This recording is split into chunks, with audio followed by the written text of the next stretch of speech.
황금률 그렇게 행하라 라는 제목으로 말씀 함께 나누겠습니다. 어떤 사람이 하나님의 뜻을 구하기 위해서 기도하기 시작했답니다. 그런데 아무리 기도해도 또 부르짖어도 응답이 없어요. 이때 불현듯 스치는 생각이 하나 있었다는 거지요. 그래서 이 사람은 다시 기도하기 시작했습니다. 하나님, 제가 하나님의 뜻을 알기를 원합니다. 이 기도가 끝나고 성경을 펴고 눈에 딱 들어오는 구절이 하나님께서 제게 주시는 그런 하나님의 뜻으로 알겠습니다. 아멘. 이렇게 하고 기도를 마치고 성경을 딱 긴장을 가지고 딱 폈대요. 그랬더니 눈에 딱 들어오는 구절이 하나 있었다지요. 마태복음 27장 5절의 말씀입니다. 그 내용은 이러합니다. 유다가 은을 성소에 던져놓고 물러가서 스스로 목매여 죽은지라. 와, 당황했지요. 예, 이 사람은 다시 급하게 눈을 감고 성경을 펼쳤습니다. 하나님, 이건 아니잖아요. 하고 다시 기도하고 성경을 딱 폈대요. 그랬더니 이번에는 누가복음 10장 27절의 말씀이 눈에 들어왔답니다. 무슨 내용인지 아세요? 예수께서 이르시되 가서 너도 이와 같이 하라 하시니라. 물론 우스갯소리입니다만 하나님의 뜻을 무슨 점을 치듯 이런 식으로 깨달을 수는 없습니다. 어느 날 갑자기 벼락을 맞았듯이 그냥 갑자기 이게 하나님의 뜻이구나 이런 일은 없다는 거지요. 그렇다고 어차피 인간이 하나님의 뜻을 깨닫기가 불가능하니 나에게 좋은 것이 그저 하나님께도 좋은 것 아니겠느냐 하는 식으로 내 욕심대로 구한다면 설령 그것이 응답된다 할지라도 그것이 축복이 아니라 재앙이 될 수도 있다는 것을 우리는 명심해야 합니다. 한 번쯤 이런 얘기 들어보셨을 거예요. 그리스 신화에 미다스 왕이라는 사람이 있었습니다. 우리가 흔히 말하는 마이다스 이렇게 얘기하죠. 마이다스 하면 꼭 등장하는 단어가 뭐예요? 마이다스의 손, 미다스의 손이라는 거죠. 자, 이 미다스 왕은 술의 신, 술을 관장하는 신이에요. 우리 로마 라틴어로는 이거 바카스라고 합니다. 바카스가 신 이름이에요.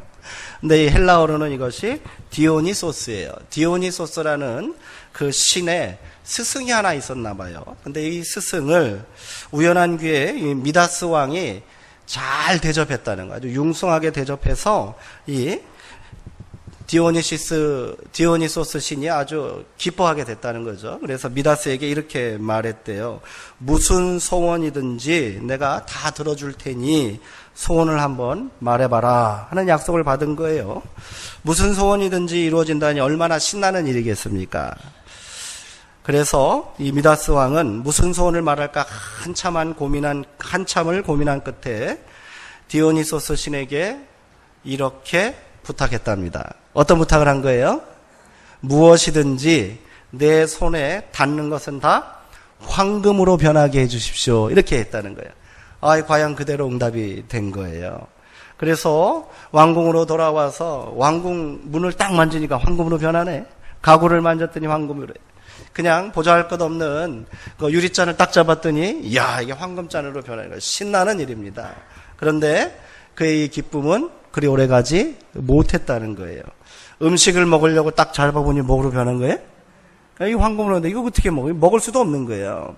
황금이 지천에 깔렸어도 한 조각도 입에 댈 수 없는 거예요. 더 심각한 그런 저주가 이 사람에게 임하는데 아버지를 향하여 달려오는 그 사랑스러운 딸을 그가 그냥 무의식 중에 끌어안은 거예요. 그의 손이 닿자 그 딸이 어떻게 됐어요? 그 자리에서 황금동상으로 변해버렸다. 이런 얘기입니다. 인간의 탐욕이 얼마나 비극적인 결과를 가져오는가 하는 그런 교훈을 주는 말이지요. 우리가 다 하나님께 내가 원하는 것을 다 얻는 것이 그것이 과연 축복인가? 우리도 한번 돌아봐야 될 줄 압니다. 그렇다면 우리는 어떻게 하나님의 뜻을 바로 알고 기도해야 할까요? 지난주 설교를 통해 우리는 포기하지 않고 아주 뻔뻔스러울 정도로 당돌하게 기도해야 한다고 말씀드렸습니다. 그러면 하나님께서 반드시 좋은 것으로 응답해 주실 것이고 그 좋은 것이 바로 성령이다. 이렇게 함께 고백했습니다. 이왕 기도에 대하여 설교를 시작했고 또 전교인 기도대행진이 시작됐으니 오늘은 우리가 그렇다면 지난주에 나눈 말씀에 이어 구하고 찾고 두드려야 할 하나님의 뜻과 좋은 것이 무엇인지 더 깊이 한번 나누기를 원합니다. 오늘 함께 읽은 마태복음 한 절의 본문은 지난주에 나눈 누가복음과 동일한 맥락에서 등장하는 내용입니다. 마가복음에도요, 누가복음과 거의 비슷한 구절이 등장한다는 거예요. 오늘 함께 읽은 본문 12절 바로 앞에 나오는 본문을 한번 눈여겨보시기 바랍니다. 7장 7절에서 11절까지 내용이에요. 어떤 내용이에요?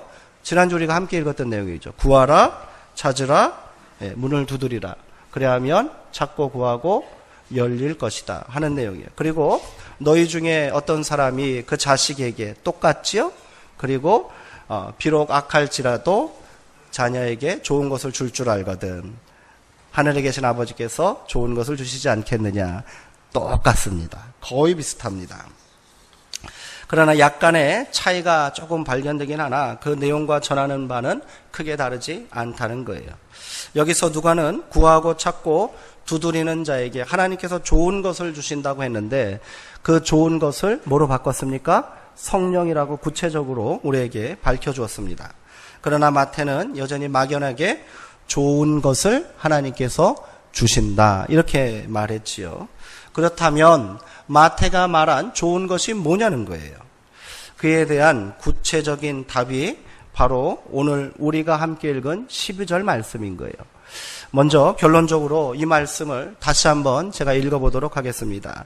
그러므로 무엇이든지 남에게 대접을 받고자 하는 대로 너희도 남을 대접하라. 이것이 율법이요 선지자니라. 이게 좋은 거라는 거예요. 무슨 말인지는 우리가 말씀을 통해서 함께 나누게 되기를 원합니다. 여기서 마태와 누가의 차이점이 조금 발견되는데요. 누가는 무엇을 구하는지도 모르고 강청하는 기도에 대한 응답으로 하나님께서 좋은 것, 성령을 주신다는 거예요. 구하면 주신다는 그런 것에 초점을 맞췄다면 마태는 우리가 무엇을 구해야 할지를 지금 분명히 먼저 밝혀줬어요. 누가는 그것이 떡 세 덩이와 같은 어리석고 하찮은 것일지라도 일단 구하는 것이 중요하다고 그랬죠. 근데 마태는 무엇을 구해야 될지를 먼저 분명하게 밝혔다는 거예요. 오늘 마태복음 앞선 6장의 그 내용이 나온다는 겁니다. 우리가 잘 알고 있는 본문이에요.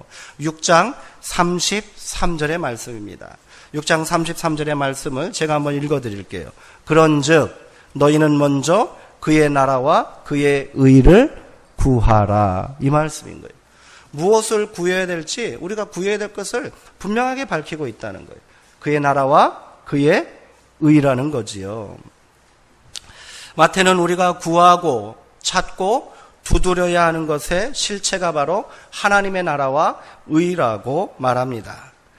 마태복음 5장부터 시작하는 5장부터 7장까지 전체 내용을 하나의 큰 설교문으로 이렇게 우리가 말하는데요. 제목이 붙어있어요. 뭐예요? 그 유명한 산상설교, 산상보훈 이렇게 말해요. 어쩌면 이 하나님의 나라와 의가 바로 예수님의 긴 산상보훈, 이 설교 말씀의 핵심 주제가 될 것이란 말이지요.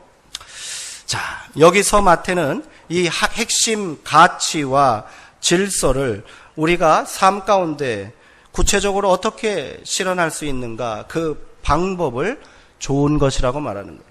그러니까 하나님께서 기도하는 자에게 주시는 좋은 것은 하나님의 나라와 의를 삶 가운데 이 땅 가운데 세우고 실천할 수 있는 방법을 말씀하시는 거라는 거죠. 이제 조금 이해가 되셨지요? 그렇다면 그 방법이 뭐냐는 거예요.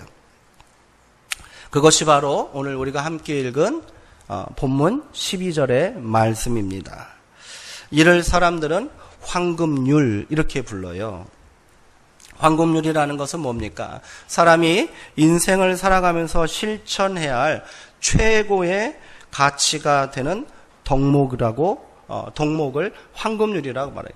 이 율법은, 이 격언은, 이 말은 황금보다 더 귀하다 그래서 황금률인 거예요. 그런데 우리가 평생을 간구하고 실천해야 할 하나님의 뜻이 담긴 이 최고의 말씀이 어떠세요? 저는 조금 실망스럽던데. 예.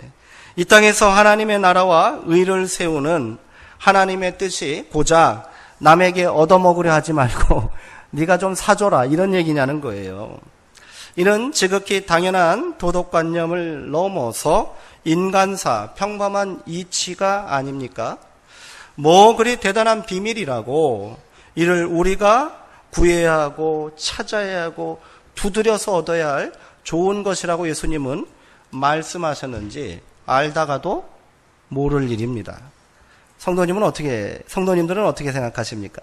저만 이런 불량한 생각을 하는 건가요?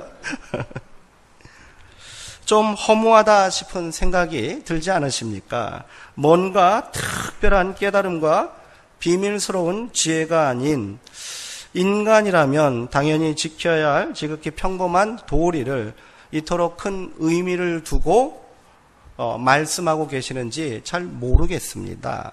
그렇지 않습니까? 네.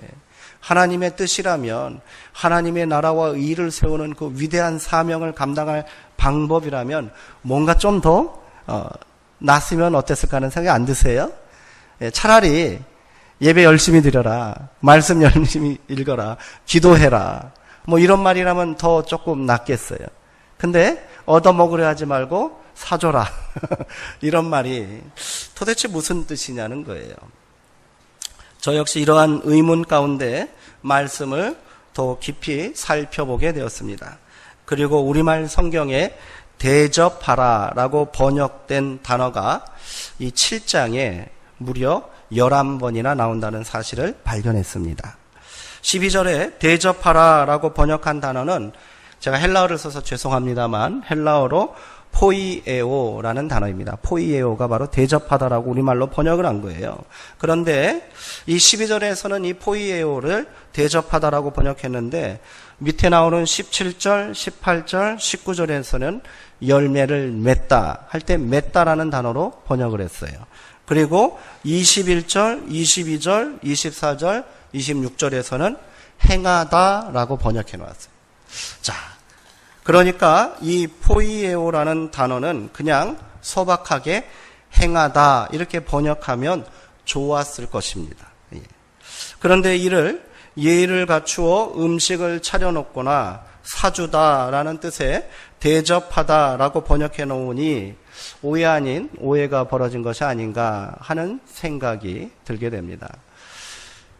그럼 12절을 이러한 뜻을 새겨서 제가 다시 한번 번역해 보겠습니다. 한번 집중해서 들어보시기 바랍니다. 그러므로 만일 누군가 너희에게 좋은 것을 행해 주기를 원한다면 너희가 원하는 그것이 무엇이든지 그 모든 것을 너희가 그들에게 그렇게 행하라. 이런 뜻입니다.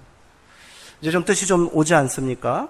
이렇게 해석해 보니까 그 뜻이 조금 이해가 되는 듯 합니다. 우리말 성경에는 그저 대접받고자 하는 대로 이렇게 번역해 놓았는데 그 어원의 의미를 살려서 다시 번역해 보니 그렇게 행하라 이런 뜻이더라는 거예요. 예수님께서는 우리가 어떻게 하나님 나라와 의를 구하고 이를 행해야 하는지를 지금 구체적으로 말씀하신 거예요. 굉장히 짧은 단어입니다. 분명하게 그렇게 행하라 이리 말씀하셨습니다. 여기서 그렇게가 이 황금률의 핵심이고요. 오늘 우리가 찾아내야 할 해석의 초점인 거예요. 예수님은 이 그렇게를 누구에게서 찾으라는 거예요? 나에게서 찾으라는 거예요. 상대방에서 찾는 것이 아니라 내 안에서 찾으라는 거예요. 내 마음을 들여다보고 내가 무엇을 원하는지를 스스로 살필 줄 안다면 내가 상대방에게 어떻게 해야 할지 그 해답은 저절로 찾아진다는 말씀 아니겠습니까? 저는 여기까지 이르러서 참으로 이것이 황금률이라고 불릴 만한 그런 말씀이구나 이런 생각을 해봤습니다. 진리는요 그렇게 어려운 게 아니에요. 멀리 있는 것이 아닙니다. 이처럼 가까이 있고 우리 안에서 충분히 발견할 수 있다는 것을 다시 한번 깨닫게 되었습니다. 우리가 상대방을 대할 때 그가 무엇을 원하는지 정확히 알 길은 물론 없습니다. 그렇지 않아요? 이런저런 말을 해도 속내를 숨기고 있는 경우가 허다하잖아요. 나는 그래도 상대방을 배려하여 무엇을 원하고 내가 어떻게 해줄지를 물을 때가 있습니다. 그러면 퉁명스럽게 이런 대답이 돌아와요. 됐거든. 사춘기 자녀들과의 대화가 어려운 이유가 여기 있어요. 자녀와 부모 간의 대화가 막히는 경우가 대부분 이런 경우예요. 그래서 나는 좀 이놈한테 좀 뭔가 좀 해주려고, 잘해주려고 이런저런 얘기를 묻는단 말이에요. 접근하는데 뭐래요? 짜증내요. 예. 됐다고 말해요. 필요 없다고 말해요. 그렇지 않습니까? 부부간에는 어떻습니까? 그렇게 말이 안 통할 수가 있나요? 예. 우스갯소리로 그런 말이 있더라고요. 예. 남편을 왜 남편이라고 하는지 아십니까? 남의 편이라서 남편이래요. 아내는요? 예? 아내! 그런다고 해서 아내래. 예. 친하다고 생각하는 사람들과의 관계도 마찬가지로 이런 벽을 느낄 때가 우리가 얼마나 많습니까? 이럴 때 예수님은 뭐라는 거예요? 그 사람이 너에게 해주기를 바라는 그것을 내가 행하면 된다는 거예요. 그 사람의 속내를 알려고 하지 말라는 거예요. 내 안에 좋은 거, 내가 하고 싶은 거, 내가 바라는 거, 내가 듣고 싶은 말 그대로 그 얘기 어떻게 하라는 거예요? 하면 된다는 거예요. 너 왜 나한테 그런 얘기 안 해? 당신 왜 나를 몰라줘? 이러다 보면 싸움이 안 끝나는 거예요. 네. 하나님 나라는 어떻게 이루어지는 거예요? 내가 하고 싶은 거, 내가 진짜 좋아하는 거, 내가 아끼는 것을 그도 하고 싶어 하겠구나 생각하고 그대로 해주는 것이라는 것을 기억하셔야 됩니다. 내가 위로받고 싶으면 저 사람도 위로받고 싶은 거예요. 그렇게 생각하면 어떻게 해요? 이 사람은 나에게 상처를 주는 사람이 아니라 어떻게 해요? 내가 함께 위로해 줄 사람이 된다는 거예요. 야, 이 진리가 이런 것 아닌가 하는 생각을 해보게 됩니다. 이 단순한 사실이 바로 우리의 삶 가운데 하나님의 나라와 의를 이루는 가장 좋은 길이며 우리를 향한 하나님의 뜻이라고 예수님은 말씀하셔요. 그리고 말미에 뭐라고 하십니까? 이것은 율법과 선지자들이 전하는 말씀, 모든 강령의 핵심이라고 말합니다. 성경에서요, 율법과 선지자 이렇게 말하는 게 뭔지 아십니까? 구약 성경 전체를 말하는 거예요. 하나님의 말씀을 한마디로 요약한다면 이거다, 이렇게 말씀하시는 거라는 거죠. 그러나 이게 말처럼 쉬운 일이 아니죠. 예. 우리가 상대방을 대할 때 내가 그에게 해줄 수 있는 것을 행하기 이전에 그가 나에게 해주기를 바라는 바로 그것을 그렇게 행하기란 참으로 어렵습니다. 이게 제가 말하고도 참 뭔 말인지 모르겠네요. 내가 원하는 대로 그에게 해준다면 어떻게 돼요? 내가 진짜 원하는 것을 그에게 다 해준다면 어떻게 돼요? 손해볼 것을 각오해야 합니다. 예. 내가 바라는 대로 그렇게 해줬다가는 알량한 내 자존심이 용납하지 않는다는 거예요. 어쩌면 내가 가지고 있는 것을 다 내어줘야 할지도 모릅니다. 목숨처럼 아끼고 사랑하는 것을 포기해야 될 수도 있다는 거예요. 둘이 가질 수 없는 게 있단 말이에요. 근데 나는 진짜 이걸 갖고 싶어요. 그럼 저 사람도 어때요? 가질 수 있겠구나, 갖고 싶겠구나 하는 마음을 갖고 그렇게 행하라는 거예요. 이게 황금률입니다. 비슷하게 행하는 게 아니에요. 그렇게 행하라. 네 마음에 있는 그대로 그렇게 행하라는 것이 이 말씀의 핵심이라는 거예요. 이처럼 우리는 이기적인 존재이고 자기 중심적인 사고에 매여 사는 사람들입니다. 나에게 이익이 되지 않는 존재라면 언제든지 적이 될 수 있어요. 나에게 도움이 되지 않고 만족할 수 없는 존재라면 그는 영원한 남일 뿐입니다. 평소에는 아무리 사랑하고 내 목숨처럼 아낀다고 해도 그 자녀가 나중에 어떻게 돼요? 원수가 되기도 해요. 이 왼수 같은 놈 그러잖아요. 우리. 내가 상관할 대상이 아니라고 쉽게 판단해버리기도 한다는 거예요. 그렇게 우리는 세상을 살면서 스스로를 외톨이로 만들어버리고 있는지 모를 일입니다. 내가 원하는 바를 그대로 그렇게 행하라는 말씀은 그러나 간단하고 쉬운 듯 하지만 실상은 무척이나 어려운 과제가 아닐 수 없다는 거예요. 우리가 구하고 찾고 두드려야 할 좋은 것이 맞다는 말입니다. 마태복음 22장에는 오늘 말씀과 똑같은 교훈의 말씀이 등장합니다. 예루살렘에 입성하신 예수님께서 한 율법학자와 나눈 대화의 말씀입니다.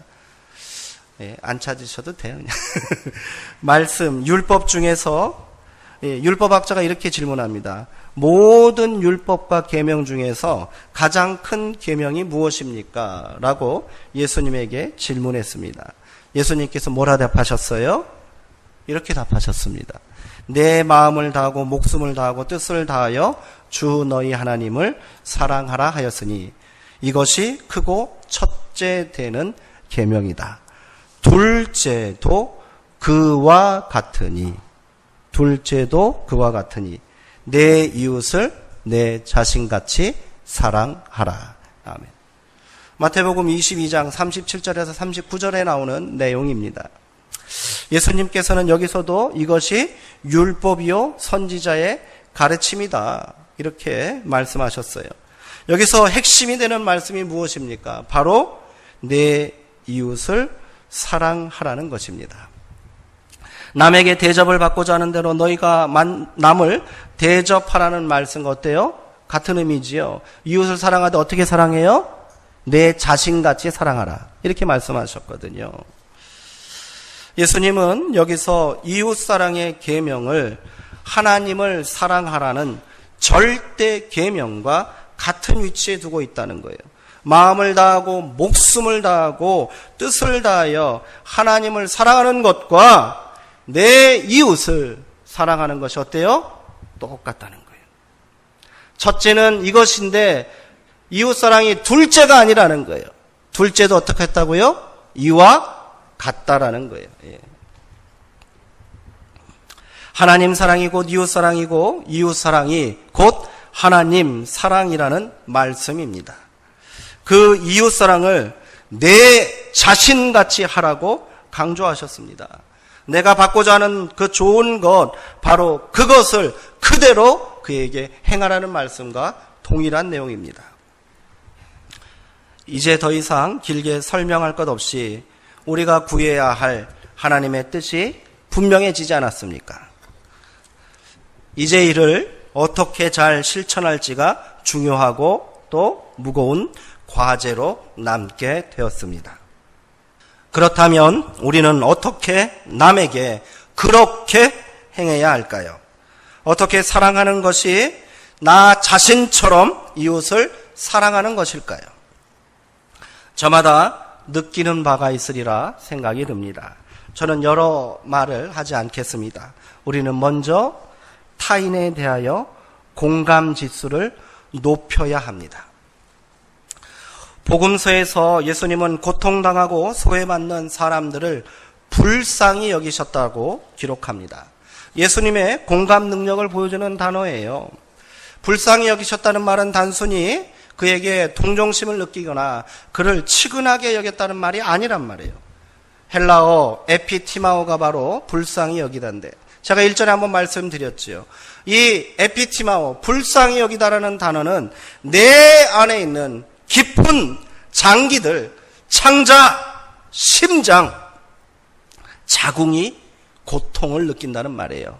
우리말로 애가 끊어진다는 말 있죠. 똑같은 의미일 거예요. 예수님은 오랜 질병으로 고통받고 있는 자들을 바라보시면서 그 몸소리치는 고통을 함께 느끼셨습니다. 사랑하는 오라비의 죽음 앞에 오열하는 가련한 여자들과 함께 진심으로 눈물을 흘리시고 슬퍼하셨습니다. 하루 종일 아무것도 먹지 못해 배고픔에 지쳐있는 무리들을 보시고 똑같이 허기를 느끼셨어요. 그렇게 예수님이 불쌍히 여기심으로 치유와 위로와 기적의 역사가 일어난 줄 믿으시기 바랍니다. 오늘 우리 가운데도 이러한 마음이 있기를 먼저 소망해야 합니다. 그리고 기도하고 힘써야 한다는 거예요. 어렵게 생각할 거 없습니다. 내가 싫으면 그도 싫은 것이고요. 내가 좋으면 그도 좋다는 거예요. 내가 사랑받기를 원하는 만큼 그 사람도 사랑받기를 원하고 내가 하나님의 더 큰 축복을 받기를 원한다면 그도 그렇다는 거예요. 내가 구원받고 천국 가기를 원한다면 그 사람도 마찬가지라는 거예요. 많은 것을 한꺼번에 다 하려 하지 맙시다. 가장 본질적이고 가장 중요한 것을 우리가 우선적으로 그렇게 행하게 되기를 소망합니다. 내가 바라고 소망하는 가장 본질적이고 중요하고 귀한 것이 무엇입니까? 바로 하나님의 자녀된 영광에 온전히 참여하고 영원한 생명을 누리는 것 아니겠습니까? 다른 것 있으세요? 우리가 믿음 생활하고 신앙 생활하는 궁극적인 목표와 우리가 갈망하는 기도의 제목이 무엇입니까? 우리의 구원 아닙니까? 우리가 하나님의 사랑 가운데 거하는 것 아니겠습니까? 예수 그리스도를 더 확실하게 알기를 원하는 것 아니겠습니까? 이게 돼야 된다는 거예요. 그렇다면 내가 바라는 그것을 그도 누릴 수 있도록 노력하는 거예요. 내가 받고 있는 사랑을 그도 받게 해야 합니다. 내가 누리고 있는 이 평안과 기쁨을 그도 누리게 해야 된다는 거예요. 이것이 남에게 대접받고자 하는 대로 우리가 남을 대접할 수 있는 가장 좋은 것인 줄 믿습니다. 이것은 오로지 복음의 증인된 삶, 전도를 통해서만 가능한 줄 믿습니다. 우리가 공동의 기도 제목으로 전도와 부흥을 위하여 간구하는 이유도 이와 다르지 않아요. 단순히 교인 수 좀 늘려서 우리도 남들처럼 근사하고 폼나는 교회 생활 한번 해보자, 이게 아닙니다. 복음의 증인된 삶을 사는 것이 하나님의 뜻이고 이 땅에서 하나님의 나라와 의를 이루는 삶의 모습이라면 우리가 마땅히 그렇게 행해야 된다는 말씀입니다. 이를 위해 더 힘써 기도합시다. 아직 연약하고요. 이런 일을 감당할 능력이 없으니까 힘써 기도해야 되는 거예요. 5000시간 기도 대행진을 마치는 날 10월 21일 전도 축제가 열리는 그날에 우리가 우리의 사랑하는 사람들에게 최고의 만찬을 대접합시다. 우리가 먹고 만족하고 있는 생명의 떡이신 예수 그리스도를 그들도 먹게 해야 되지 않겠습니까? 우리가 받고 있는 이 큰 사랑을 그들도 받게 해야 하는 것입니다. 다른 것들은 여러분들이 개인의 삶 가운데 실천하십시오. 우리가 공동으로 기도하고 힘써야 할 가장 좋은 것은 전도이요, 또 복음 증거라는 사실을 지금 깨달으시기 바랍니다. 우리 수정동 교회를 향한 하나님의 좋은 뜻이 바로 이것입니다. 아직까지 예수님을 영접하지 않은 가족이 있잖아요. 언제까지 그냥 두시려고요? 그렇다면 더 간절하게 구하고 찾고 두드리셔야 합니다. 미룰 일이 아닙니다. 언제까지만 나만 좋은 것을 누리고 그것으로 만족하시려 하십니까? 내가 누리고 받고 있는 그 사랑과 그 은혜를 내 남편, 내 아내, 사랑하는 내 자녀들도 누리게 해야 하지 않겠습니까? 이전에 좀 다녔어. 그거 갖고 뭐가 돼요? 심각하게 기도하시고 결단하셔야 합니다. 5000시간 기도를 함께 채우는 그날 우리의 간절한 기도가 반드시 응답되게 될 줄 믿습니다. 서울에 완전 큰 교회에서 매년마다 전도축제를 해피데이라고 부르면서 하고 있어요. 근데 가장 그 전도축제의 포커스가 뭐냐면 가족구원입니다. 매년 가족구원의 역사가 막 이렇게 일어나요. 한 젊은 여자 성도님이 남편을 위해서 기도하기 시작했어요. 우리 남편도 교회 나와야 되겠다. 예수 믿어야 되겠다. 기도하기 시작했습니다. 정말로 밤새도록 기도하고 울부짖고 기도했어요. 응답이 된 것 같아요. 조심스럽게 남편에게 평소에는 씨도 안 먹혔을 텐데 몇 월 며칠 우리 교회에 함께 가지 않겠느냐고. 예. 우리 교회에 축제가 있고 행사가 있는데 당신이 꼭 왔으면 좋겠다고 했더니 가지 뭐 그러더라는 거예요. 야, 하나님 감사합니다 감사합니다 그랬는데 막상 그날 되니까 이 남자가 사라졌어요. 그 전날 술을 얼마나 처먹었는지 여관에서 죽어버린 거예요. 아니 술에 취해서 그냥 뻗어버린 거예요. 예. 얼마나 낙심이 됩니까? 이분이 어떻게 하신지 아세요?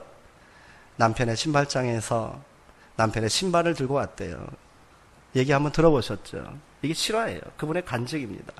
신발을 들고 그 해피데이에 교회에 온 거예요.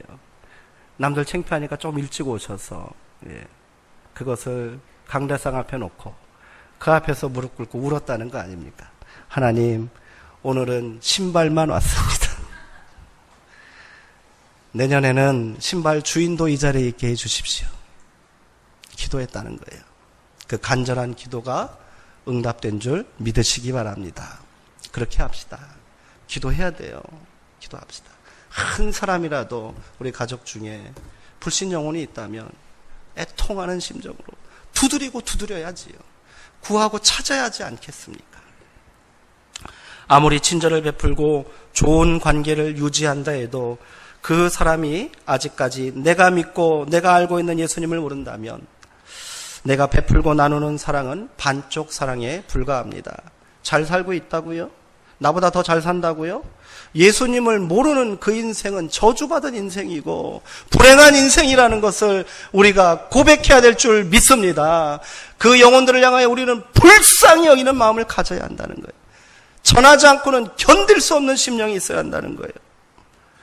그 사랑과 애정을 완전한 사랑으로 바꾸는 길은 그를 내 몸과 같이 사랑하는 방법은 그에게 복음을 전하는 것이라는 것을 믿으시기 바랍니다. 그도 예수 믿게 해야 한다는 거예요. 그 사람을 위해 기도합시다.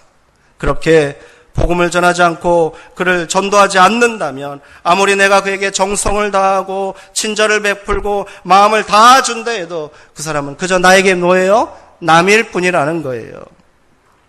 우리가 더 열심히 간절한 마음으로 기도해야 할 이유가 이것 아니겠습니까? 우리가 기도를 통해 얻고자 하는 또 소망하는 좋은 것이 바로 전도의 열매가 되어야 할 줄 믿습니다. 전도하면 부흥되는 거잖아요. 왜 부흥 안 되냐고요? 70년이 다 됐는데 왜 부흥 안 되냐고요? 전도 안 해서 그런 거예요. 뭐 딴 데서 답을 찾으십니까? 한편은 우리 가운데 부끄러움도 있어야 되고 회개하는 심령이 저는 일어나야 한다고 믿습니다. 아프지만 제가 말씀드리겠습니까? 도식교회에서 50년이 넘었는데 고작 해야 100명이라는 것 내 책임입니다. 내 책임입니다. 함께 회개하며 기도합시다. 기도합시다. 전도하지 않아서 그래요. 이 나이에 내가 바로 내가 해야 된다는 거예요. 너는 그렇게 행하라는 말씀이 오늘 우리 가운데 결단이 되고 도전이 되기를 소망합니다. 그래 우리 만듭시다. 이룰 수 있습니다. 전도함 없이 어떻게 하나님의 나라와 의를 이 땅 가운데 우리 수종동 가운데 세우겠다는 거예요. 다시 한번 결단하시기 바랍니다. 그리고 지금 기도를 시작하십시오. 사랑하는 내 가족, 이웃, 친구를 위해 구하고 찾고 두드리는 그렇게 행하는 사람이 바로 내가 되기를 다짐하고 또 소망하고 기도하시기를 주님의 이름으로 축원합니다. 기도하겠습니다.